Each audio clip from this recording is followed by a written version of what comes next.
Ladies and gentlemen, welcome back to some super high-level chess. We are going to be following Norway Chess 2021, which normally is the strongest tournament period. They invite all the top players in the world, Magnus, Carlsen, and the rest.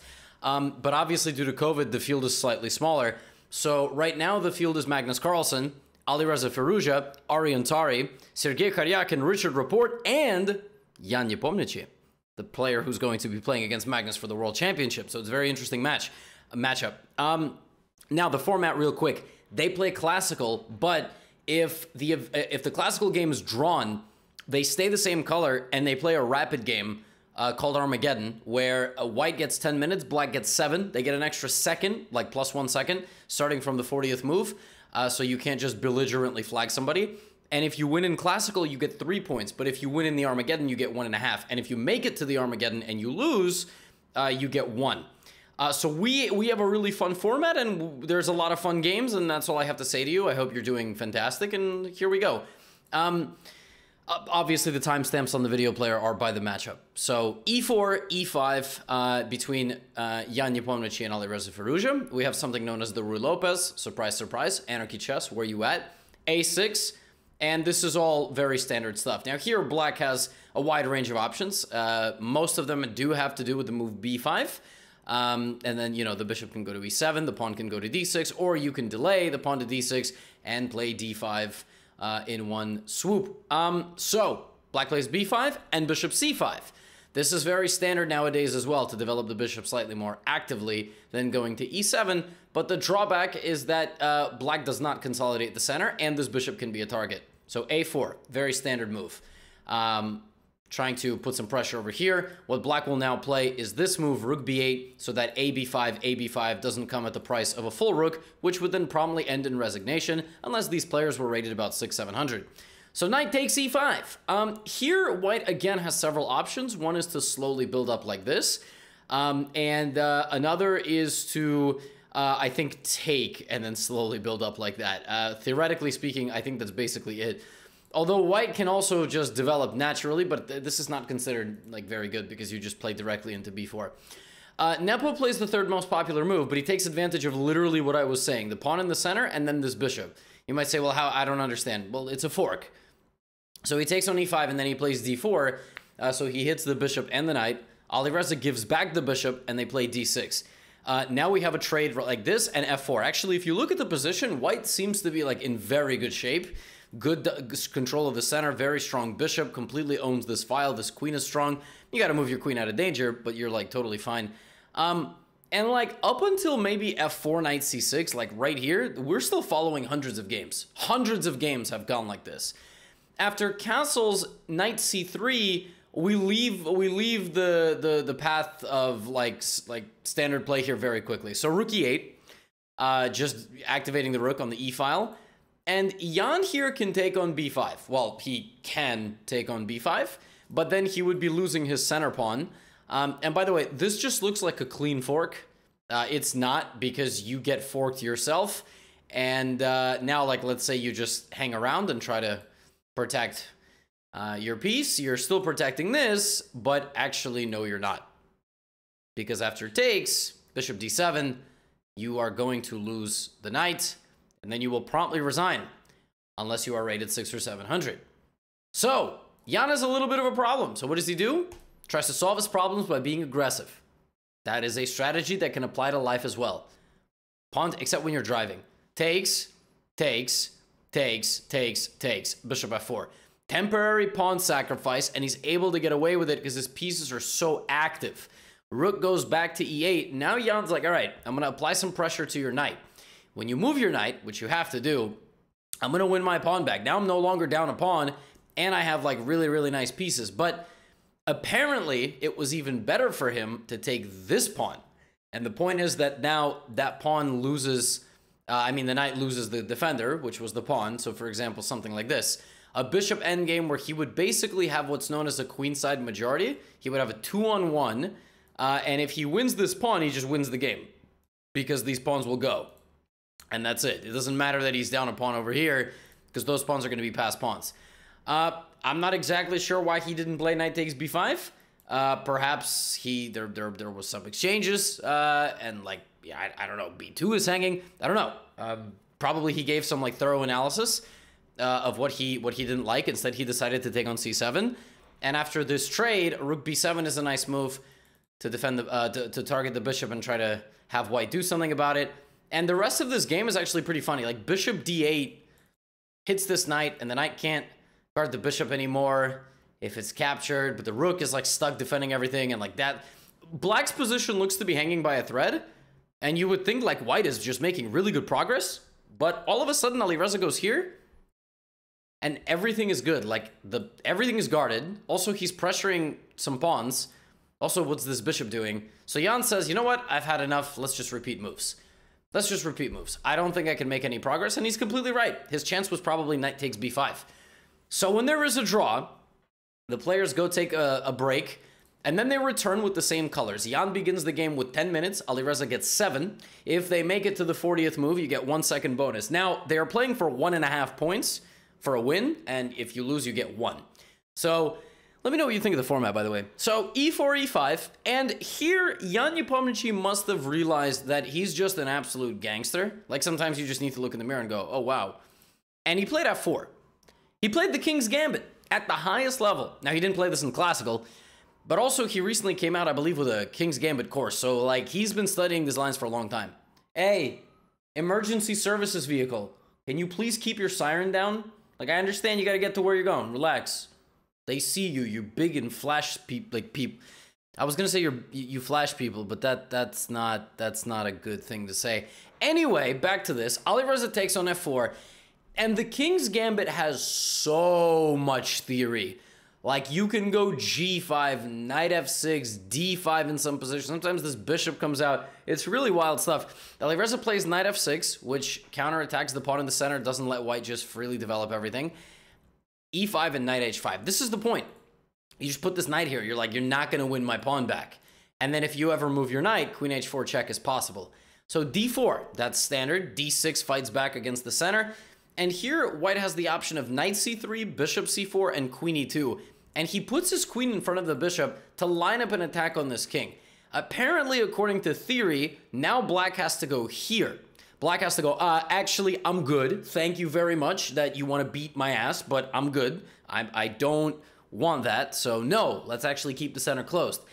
Alireza takes, and I guess he thought that, you know, knight e5 isn't possible because of queen h4, and so something like this would be played, but Nepo did this, and this is like when you know it's bad news. Like when you're playing every move that looks like it should be winning and your opponent is just making a bunch of ridiculous looking moves and losing his rook in the corner of the board, and yet like this position is still unbelievably dangerous for black.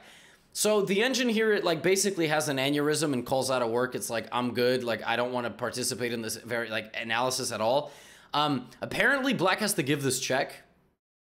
And then when you block the check, black goes back. And apparently this is better than just playing bishop to e7.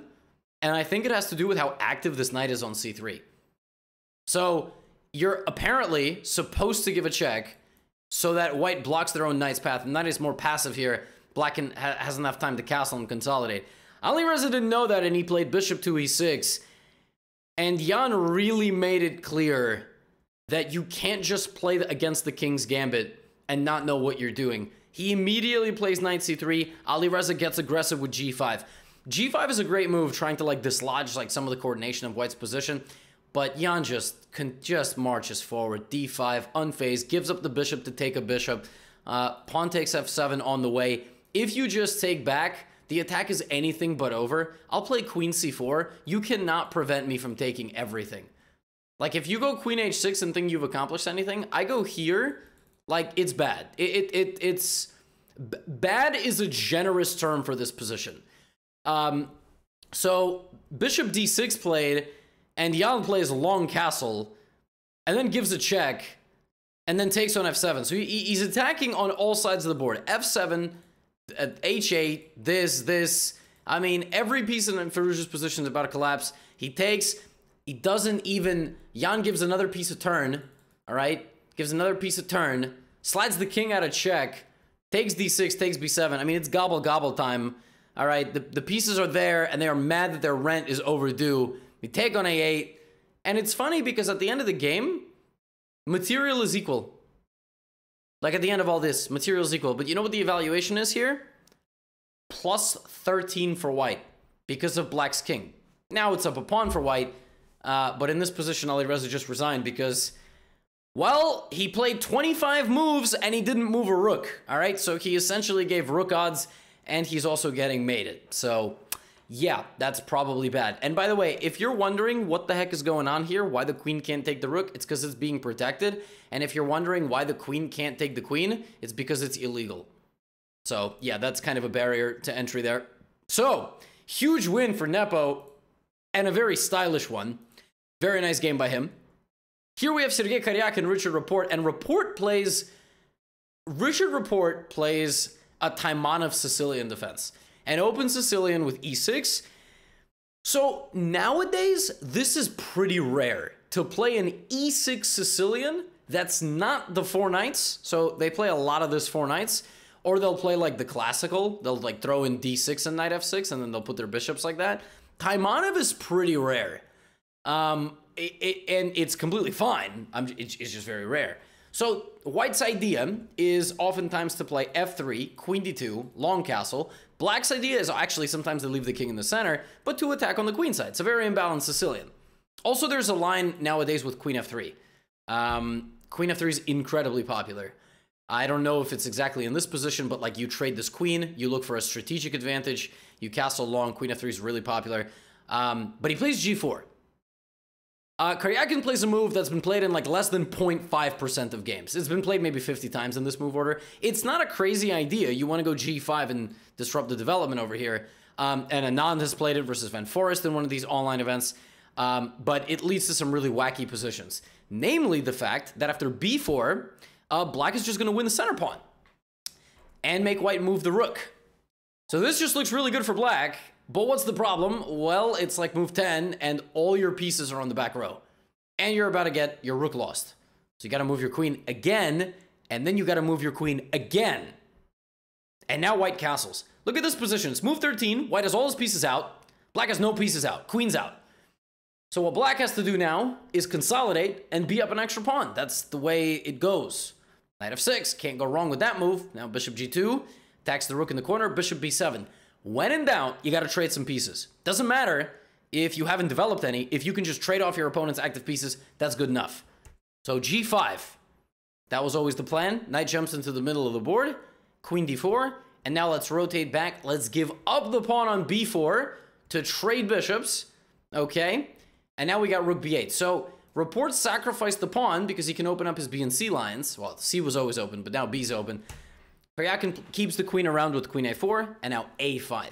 Very complicated position. So many deep variations here, like for both players. Like every move, 3 or 4 different options. Apparently rook b5 is the top engine move here. You can give up the a6 pawn, and then you can play rook to a5, which just looks unbelievably stupid, but you just want to go for this. And if white doesn't take the pawn on a6, then you're going to play rook a5 anyway. So pick your poison, right? You got to get your pawn or not. a5 is trying to go rook b4, so we have this, and what is this knight doing? Like, is that knight ever gonna move? It does, yeah, it does. So bishop c3, defends b2 and targets g7. Well, time to move the bishop for the first time in 21 moves, and we're gonna try to remove the guard. Now, if white plays bishop takes g7, rook to g8 attacks the bishop, and what we're gonna do to this bishop is we are going to go back and trade it. What? Doesn't that just leave this king wide open in the center? Yes, it does. But I told you that in e6 Sicilians, oftentimes the king is safer in the center because the pawns surround it. And white is the one that's going to have some serious problems. These attacks are no joke. The king opens up the path for the rook. You can't even check the king, by the way. So good luck checking the king. b2 is under fire, and very soon c2 will be under fire, and that king is going to feel the pressure of those pieces. So he goes back, gives up the g-pawn with check, knight e3. And here Rapport has probably his biggest advantage of the game. He takes on e3, and Karjakin sacrifices the rook for the bishop, because his idea is to get to a position where he has bishop versus rook. However, the endgame is not so clear, because what's going to happen in the endgame is white might end up with 2-pass pawns. If white wins the a5 pawn, white just has ab. So even though you only have a bishop, For a rook, you got pass pawns, push the pawns. As the pawns go up the board together, they get stronger. That's the way it works. They don't like actually have a higher value, but you know, sometimes 1 + 1 is not equal to 2. Didn't think you'd hear that here. That was really bad English. Rook b5, queen d4. We're looking over here to h8. So now we play rook f5. I think Rapport just wanted to put 2 rooks on the 5th rank. That looks pretty cool. e4 attacks the rook and threatens to disrupt the coordination. Rook f3 is a very good move. Now, another thing Rapport could do is take on c3. I'm not saying he has to do it, but if he does it, he can damage the structure. And as long as he wins 1 pawn and has 5 on 4 in the endgame, with white having an awful structure, very high chance that he's winning the game. So, king b1, f6 to try to prevent the queen from escaping. Computer is unafraid. Says, Rapport, what the hell are you doing? Get the rooks in there, boss. Why did God give you rooks if you're not going to use them? This is not scary. You know you're supposed to put your king over here. This is not mate because rooks can go backwards. I'm not sure Karjakin knows that. f6. Okay. The problem with playing f6 is that it gives white a little bit of time. All right. White now plays a4, h4 because when in doubt, just push both your flank pawns 2 squares. And Rapport's got a winning advantage. Question is, can he convert it? Queen d2. Queen f4. By the way, I told you, this is lurking. Not right now, but maybe. Maybe. And by the way, you would win a pawn with check. You check and win the pawn. So queen f4, queen e2. Rapport's not sacrificing. He's instead trying to do some... Whoa. Whoa. So is he sacrificing? Not quite. But you see the problem now? For Karjakin, for Rapport? Look what he's allowed in Karjakin's position. He's got the passed queenside pawns, right? So now, apparently, Karjakin has the advantage because of his queenside pawns. So he takes, his king's safe, somehow the whole queenside survived the apocalypse, and after queen g4, well, now it's just a draw. It's just a draw. You take the bishop, take the rook, and you have check here, and takes this. And the players just repeat moves. So, what happened there? Well, Rapport had a very good position from the opening. Actually, playing that Sicilian really paid off. But when it came time to converting the position, Karjakin's counterplay was just too strong, getting the queenside pawns. But the good news is, now we have Armageddon. Karjakin begins with e4, and Richard Rapport is like, hey, that guy played the King's Gambit. I got to play an interesting opening. And he plays the Scandinavian defense, which is not seen at top level a lot because it's like an auto advantage for the white pieces. He brings his queen over there, and there's a lot of different ways you can play the Scandi. Like, for example, you can pin the knight, but he decides to go here. That bishop can be a target sometimes. The knight can jump to the middle, g4, h4 to track down the bishop. But he plays a variation which is pretty interesting. He doesn't play c6. He plays this. Queen a5 with bishop to b4 is a pretty trendy way of playing the Scandinavian. And you would say, what happens if the bishop is attacked? The bishop went there to die. Not to be dramatic, but it went there to die and sacrifice itself for the greater good, and the queen hangs out on b6. And the big problem here for white is it's not really clear what you're supposed to do with this bishop. So what you can do is bring it back, bring this back, and play c4. Let's see what Karjakin does. He puts his knight in the middle of the board. Now, white is better here. At least white is better like around here. Knight e5 is not a good move. It just allows black to very quickly simplify. And now you've even more boxed in your bishop. So pawn takes f6 is the way Karjakin tries to play this for a win. You see, Karjakin could have played queen e2, but then Rapport would do this. Like, this bishop has no presence on the board. So instead of that, Karjakin's like, you know what? I got to play this for a win. Might as well sack my queen. So that is what we learn from these top players. You want to play for a win, you got to just part ways with your queen. Now, there's a little asterisk, a little caveat, is the fact that he got a rook and a bishop for the queen, and he has a pawn near Rapport's king that's kind of annoying, right? So the king can't really escape. So Rapport pushes the pawns in front of his king and plays rook f8 in order to activate his king. You think I'm joking? I'm not joking.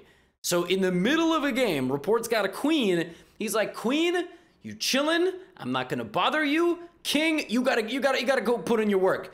I don't know why the king has to move when he's got an extra queen. Probably anywhere around here he could have moved the queen. But also remember, he doesn't have to win. Because in Armageddon, draw odds go to the player. Did I mention that in the beginning? I don't think I did. I don't think I mentioned that. Well, if you watched 19 minutes, now you know. Sorry I didn't mention that in the beginning. A draw is a win for black because black begins with 3 less minutes. So rook d7, queen c6, and Karjakin really worked to win this game. Like this guy safeguarded his king and just started taking every pawn Rapport had. Rapport was like, I'm not just gonna sit around. I gotta fight back. Hello, I'm gonna sack my queen, make a new queen. Actually, I'm gonna make a rook because that's funnier. He actually made a rook. I mean, come on, the guy's got a sense of humor. And now you got opposite colored bishops. The problem is that even if you see rook a4 and you like it, you're not gonna win my h4 pawn. And this pawn's coming down the board unless you do this. And yeah, well, this endgame, black is in a little trouble for sure because black has 1 pawn less and the king's a bit loose. And so Karjakin's like, I'm a Russian grandmaster. I know how to play the endgame. I know how to Wait, why'd he give me 2 pawns? He gave him 2 pawns because this is a fortress. You see, in opposite colored bishop endgames, even if a side has 2 extra pawns, as long as you blockade them the right way, it's going to be a draw always. So Rapport does this, and then he proceeds to just hang out. His king is more active than his opponent's, and if Karjakin ever puts his king on b4, he's not going to, but if he ever puts his king up, the bishop just hangs out. You can't move either of the pawns. Now, watch if he plays a5, right? So just wait for him to play a5. Okay. When's a5 coming? Okay, b4. Now the king comes in. They say, well, Levy, what would have happened? All right, what about if he played a5 in this position? Yeah, bishop d3. You've boxed yourself in. Now you can't make progress. The bishop cuts you off, and if you try to come get me, like, I don't know, king c3, I'll just go back. b4, congrats. You will never move on this diagonal again. So Rapport correctly notices with low time on the clock that this is just a drawn endgame. As scary as it might look, it's a fortress. And so they agree to a draw. They agree to a draw because there's no time, right? Can't beat the guy on the clock. There's 1 second bonus. So they draw, which means Rapport gets 1.5 points, which takes us to our final matchup of the day. Magnus Carlsen versus Tari. Folks, I'm going to tell you something right now. I know if you skipped ahead, okay? Because I put timestamps. So if you clicked on Magnus match, what I want you to do, I want you to finish this. Go back. Watch the whole thing. All right? Need that ad revenue, man. By the way, G Fuel sent me a fridge. Have you guys noticed? Did I also not mention that in the intro? Okay, anyway. Tari Magnus Carlsen begins with an Italian game. 2 Norwegians go to Italy. Should be Magnus's memoir.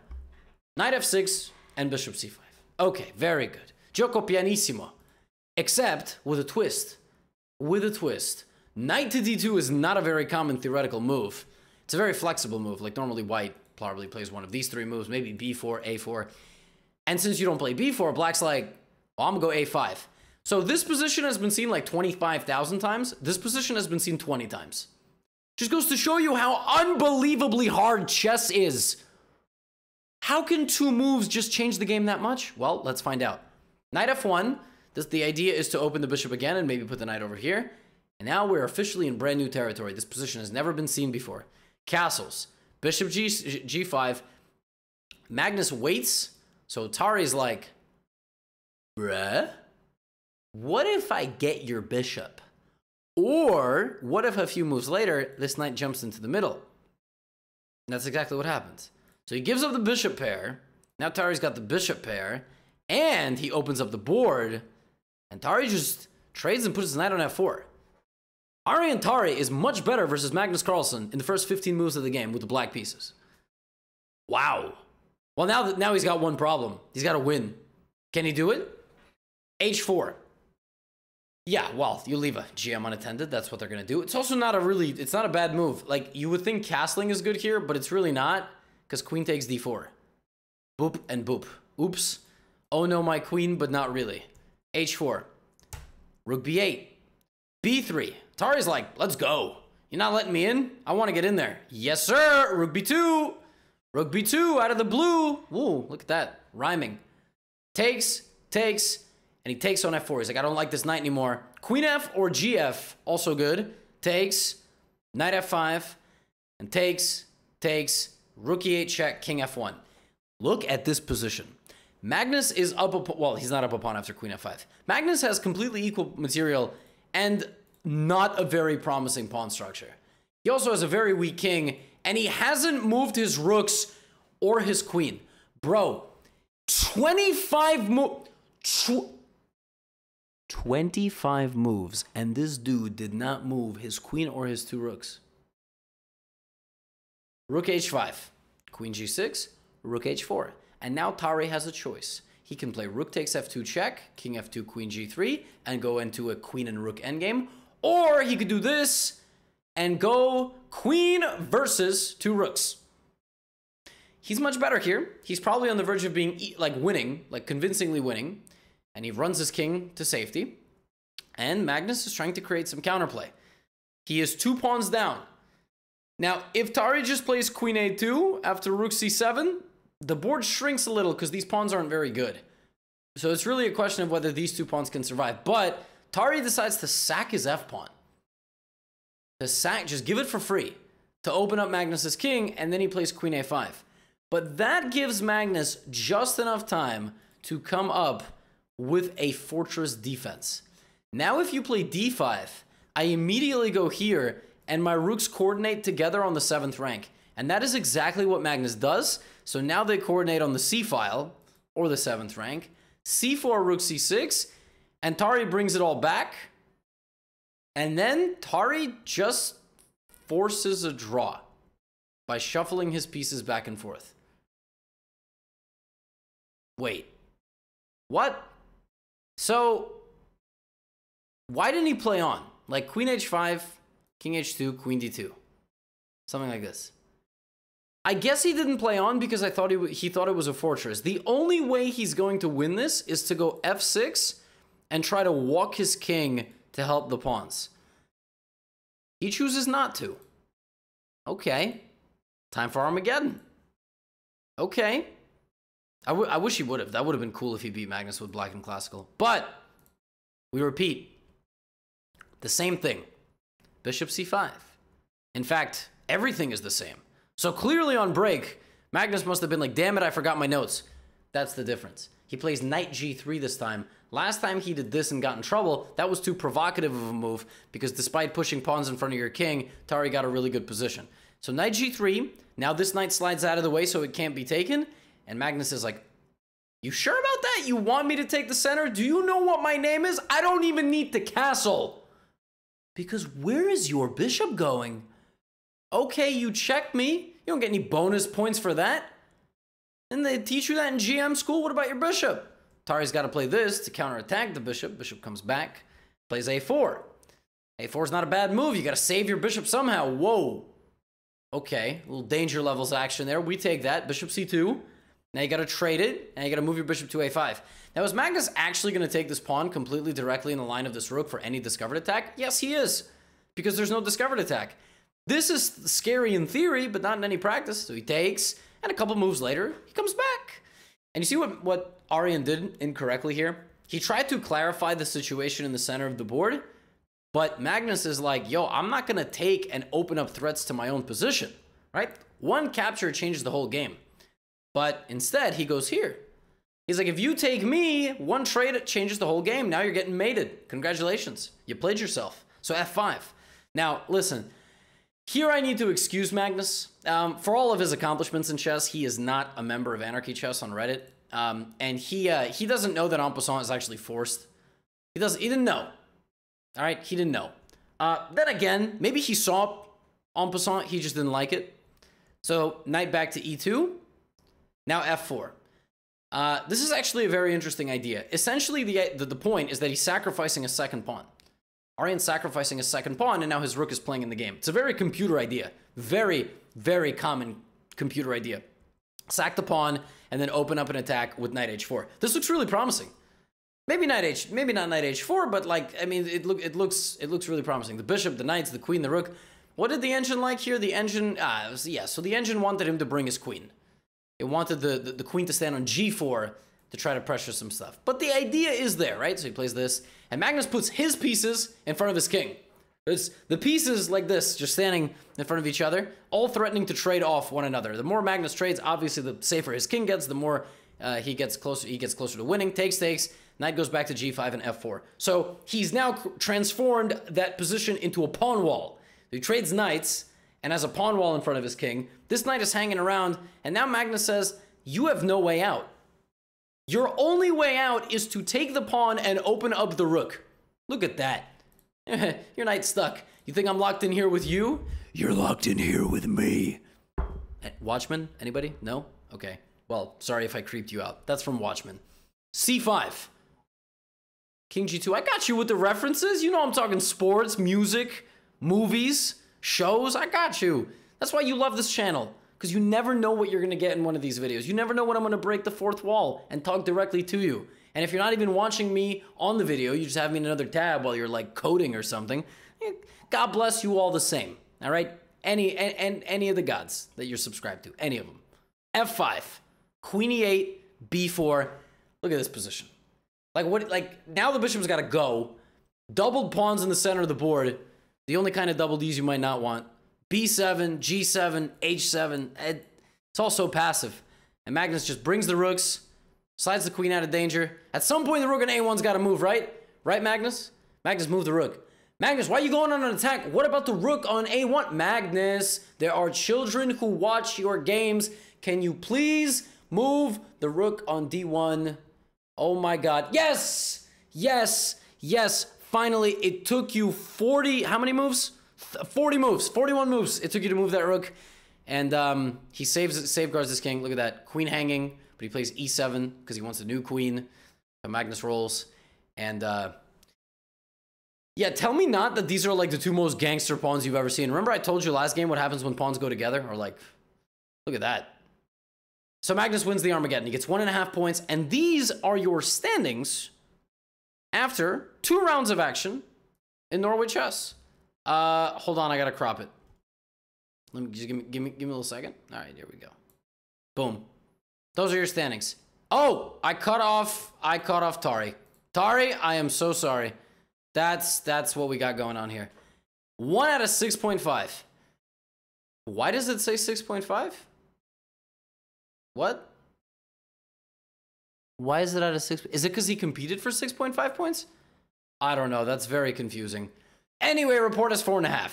He got 1.5 for winning in Armageddon and 3 points for winning in Classical. Magnus has won twice in Armageddon.